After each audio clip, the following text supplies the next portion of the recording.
నమస్తే అంకుల్. మీతోని ఒక విషయం చెప్పాలంకుల్.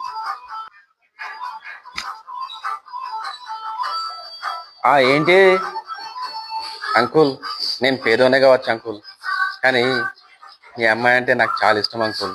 మీ అమ్మాయిని పెళ్లి చేసుకుందాం అనుకుంటాను అంకుల్. ఓ, నువ్వేనా? రాత్రంతా మా అమ్మాయితో వీడియో కాల్ మాట్లాడుతున్నావు? నువ్వేనా?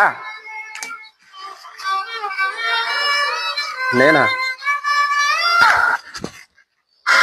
Video call.